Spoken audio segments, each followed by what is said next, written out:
तवानाई बहरान का खदशा, वज़ीर आज़म शहबाज शरीफ की ज़ेर सदारत अहम इजलास। वफाकी वज़ीर ख़जाना मोहम्मद औरंगज़ेब की किफ़ायत शआरी इक़दामात पर ब्रीफिंग। कौमी किफ़ायत शआरी पॉलिसी की मंजूरी दिए जाने का इम्कान। तमाम वज़राए आला और वज़ीर आज़म आज़ाद कश्मीर इजलास में मदऊ। इत्तफ़ाक़ राय से किफ़ायत शआरी पॉलिसी मंजूर की जाएगी। अवाम को रिलीफ देने के लिए लाहे अमल तश्कील दिया जाएगा।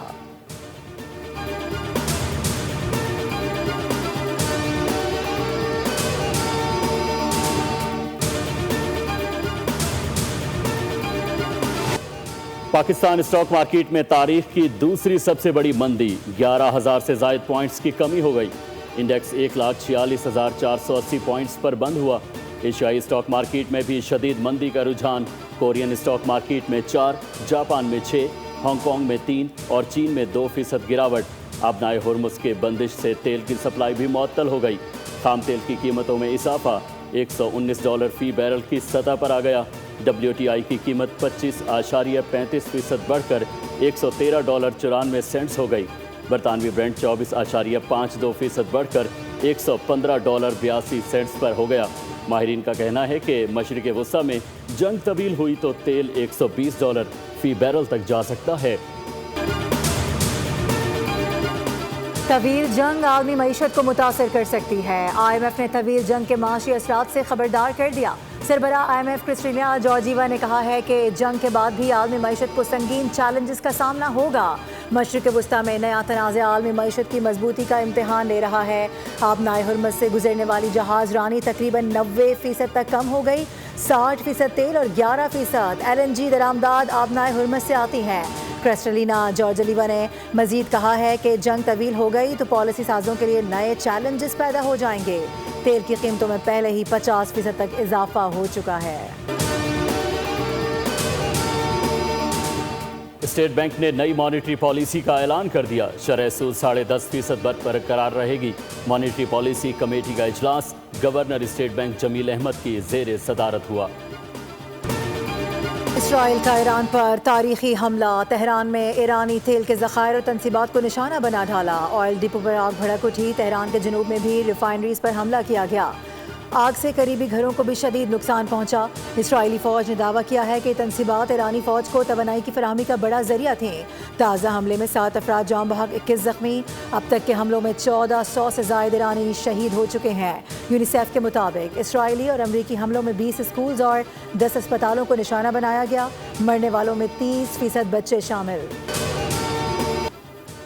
ईरान के ऑपरेशन वादे सादिक की 28वीं लहर, ईरान के जवाबी हमले जारी। ईरानी हमलों में हलाक अमरीकी फ़ौजियों की तादाद 7 हो गई। पासारान इनकलाब ने इसराइल के शहर हैफा की ऑयल रिफाइनरी को निशाना बनाने का दावा किया, जबकि ईरान ने 24 घंटों के दौरान 200 अमरीकी फ़ौजियों की हलाकत का दावा कर डाला, जिनमें से 21 बहरीन में मारे गए। ईरानी कार्रवाइयों में अमरीकी तेल बरदार जहाज़ को भी निशाना बनाने का दावा किया गया। बहरीन के डीसैलिनेशन प्लांट पर हमले में 3 अफराद ज़ख्मी हुए। ईरान ने कुवैत के एयरपोर्ट के फ्यूल टैंकर को भी निशाना बनाया, जिसमें 2 बॉर्डर सिक्योरिटी एहलकार हलाक हो गए। UAE पर भी ड्रोन हमले, 4 अफराद हलाक हुए। आबनाए हुर्मुज़ में UAE के एक टग बोट को धमाके से डुबा दिया गया। मशरकी लेबनान में इसराइली दरअंदाजी पर हिजबुल्लाह और इसराइली फ़ौज में झड़पें शुरू हो गई। लेबनान की मुजाहिमती तंजीम ने इसराइली हेलीकॉप्टर को तबाह कर दिया। अरब मीडिया के मुताबिक इसी हेलीकॉप्टर के जरिए इसराइली फ़ौज लेबनान में दरअंदाजी कर रही थी। इस कार्रवाई में 2 इसराइली फ़ौजी हलाक हो गए। दूसरी जानिब इसराइली हमलों से लेबनान में शहादतों की तादाद 400 तक जा पहुंची। इंसानी हुकूक की तंजीम ने इंकशाफ किया है कि इसराइल की जानिब से फॉस्फोरस बम इस्तेमाल किए गए हैं। इसराइली जारहत के बायस लाखों अफराद दरबदर हो चुके हैं। ईरान के नए सुप्रीम लीडर का इंतखाब कर लिया गया। आयतुल्लाह खामनाई के बेटे मुज्तबा खामनाई को नया सुप्रीम लीडर नामजद कर दिया गया। ईरानी मीडिया के मुताबिक ईरान के मजलिस खबरगान ने कौम से इत्तेहाद बरकरार रखने और ईरानी मीडिया से नए सुप्रीम लीडर से वफादारी का अहद करने की अपील की।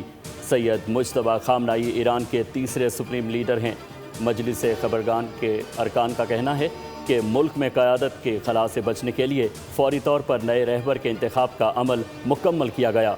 ईरान की मुसल्लह अफ़वाज ने भी नए सुप्रीम लीडर मुज्तबा खामनाई से वफादारी का अहद किया।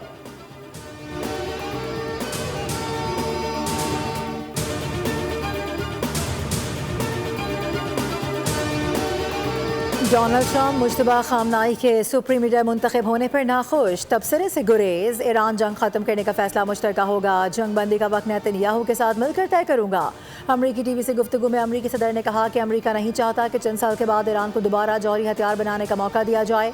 ईरान से यूरेनियम जब्त करने के लिए खुसूसी फौज भेजने समेत तमाम ऑप्शन जेर गौर हैं। ईरान पूरे मशरिक वस्ता पर कंट्रोल हासिल करने की मनसूबाबंदी कर रहा था। ईरान की क़यादत अमरीका और इसराइल के खिलाफ जंग में मुत्तहिद है। अमरीका और इसराइल के खिलाफ जंग में ईरानी रहनुमाओं को कोई तकसीम नहीं किया गया। सरबराह national security council Iran Ali Larijani का इंटरव्यू, कहा कि ईरानियों में इख्तिलाफात हो सकते हैं मगर वो इस मामले पर मुत्तहिद हैं। ईरान को तोड़ने का मंसूबा कामयाब नहीं होगा। ट्रंप को ईरान के नए रहनुमा के इंतखाब में मदाखलत नहीं करनी चाहिए। ट्रंप के बयानात पसमानदा सोच की अक्कासी करते हैं। वक्त आएगा जब ईरान के पास कोई इंतखाब नहीं बचेगा। ईरान जल्द हथियार डालने पर मजबूर हो जाएगा। अमरीकी वजीर जंग पैट हैगिस ने कहा है कि सदर ट्रंप दुरुस्त थे, कुर्बानियाँ जंग में मामूल होती हैं, मुस्तकबिल में मजीद नुकसान मुतवक्के है। अमरीकी वजीर जंग ने मजीद कहा कि अभी तक ईरानी फौजी अहदाफ पर भारी बमबारी शुरू ही नहीं की, मौजूदा कार्रवाई सिर्फ आगाज़ है, मजीद सख्त हमले किए जाएंगे। अमरीका का मकसद ईरान के फौजी ढांचे को मुकम्मल ख़त्म करना है।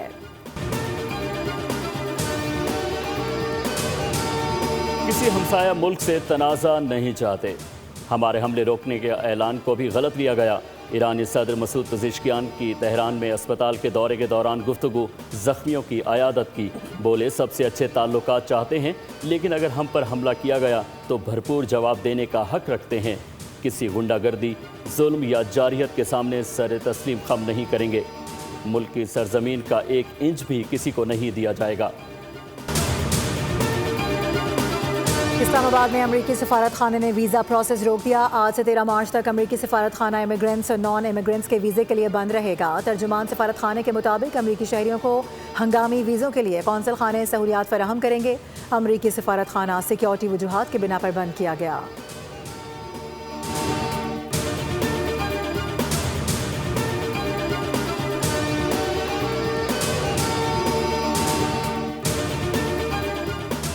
मशरिक़ वुस्ता फ़्लाइट शेड्यूल में बेहतरी आने लगी। पाकिस्तान के लिए 76 परवाज़ें मनसूख, जबकि 63 परवाज़ें फ़ाल कर दी गईं।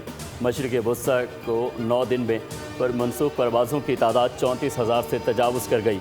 कराची, लाहौर से दुबई, शारजा, अबूज़ाबी, दोहा की 21 परवाज़ें मनसूख हुईं। इस्लामाबाद 11, पेशावर 13, फैसलाबाद की 3 और सियालकोट से 7 परवाज़ें मनसूख हुईं। कराची 13, लाहौर से 12 और इस्लामाबाद से 16 परवाज़ों की रवानगी मुतवक्के है।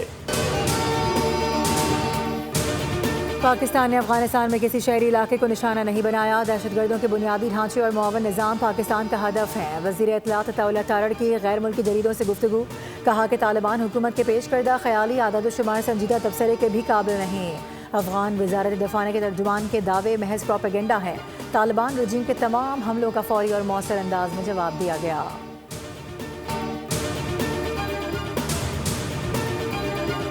अफगान तालिबान और फितनल खवारिज के खिलाफ पाक फ़ौज की जवाबी कार्रवाइयाँ जारी। शवाल और जनूबी वज़ीरिस्तान से मुल्हिका अफगान तालिबान की पोस्ट को निशाना बनाया गया। पाक फ़ौज की कार्रवाई के बाद अफगान तालिबान और फितनल खवारिज भागने पर मजबूर हो गए। सिक्योरिटी ज़राए के मुताबिक अफगान तालिबान की पोस्ट को धमाका खेज मवाद से उड़ा दिया गया। पाक फ़ौज अफगान तालिबान के ठिकानों और फौजी तनसीबात को निशाना बना रही है। वज़ीर आला सिंध सैयद मुराद अली शाह की ज़ेर सदारत इजलास यौम अली, यौमुल क़ुद्स और जुम्मतुल विदा के इंतज़ामात का जायज़ा लिया गया। कानून नाफिज़ करने वाले इदारों को फूल प्रूफ सिक्योरिटी यकीनी बनाने की हिदायत। कहा कि शहरियों की जान और माल का तहफ़्फ़ुज़ हुकूमत की अव्वलीन तरजीह है।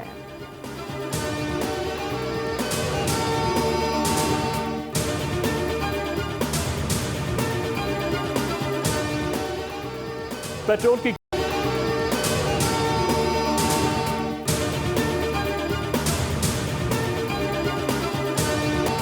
ईरान जंग के खिलाफ अमेरिका में लोग सड़कों पर निकल आए। वाशिंगटन, न्यूयॉर्क और कैलिफोर्निया में भरपूर एहतजाज। मुजाहिरीन ने ईरान पर बमबारी रोकने के प्ले कार्ड उठा रखे थे।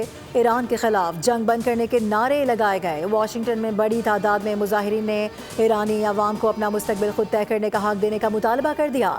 स्पेन के मुख्तलिफ शहरों में हज़ारों अफराद ने एहतजाज रिकॉर्ड करवाया। शुरा ने जंग नहीं चाहिए जैसे नारों के बैनर्स उठा रखे थे।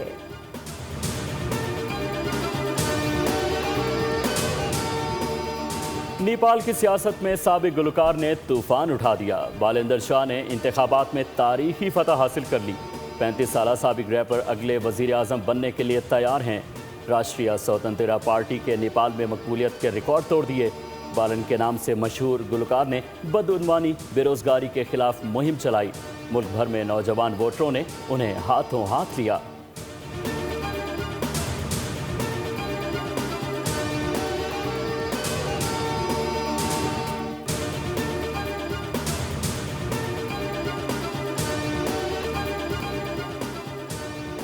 वज़ीर आज़म शहबाज शरीफ ने 8 साल बाद वर्ल्ड कप के लिए क्वालिफाई करने वाली कौमी हॉकी टीम के हर खिलाड़ी के लिए 15 लाख रुपए इनाम का ऐलान कर दिया।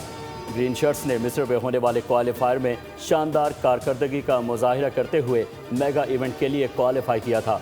वज़ीर आज़म ने टीम की कारकर्दगी को सराहते हुए कहा कि ये इनाम खिलाड़ियों की मेहनत, लगन और खेल से वाबस्तगी का इतराफ़ है। कौमी टीम की कारकर्दगी ने हॉकी शायकीन में नया जोश और वलवला पैदा किया। ये इनाम उनके साबित कदमी का मुंह बोलता सबूत है। भारत रिकॉर्ड तीसरी मर्तबा T20 का आलमी चैंपियन बन गया। फाइनल में न्यूजीलैंड को एकतरफा मुकाबले में 96 रन से हरा दिया।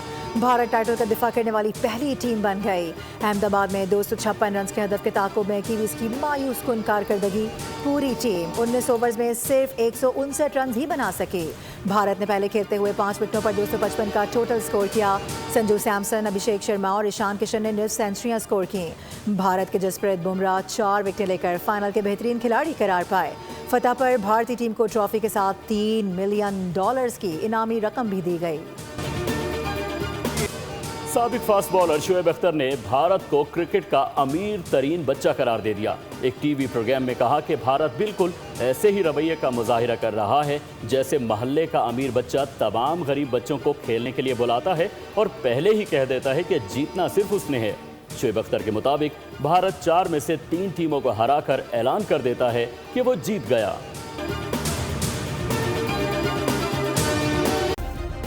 सब्सक्राइब करें और बेल दबाएं ताकि कोई खबर रह न जाए।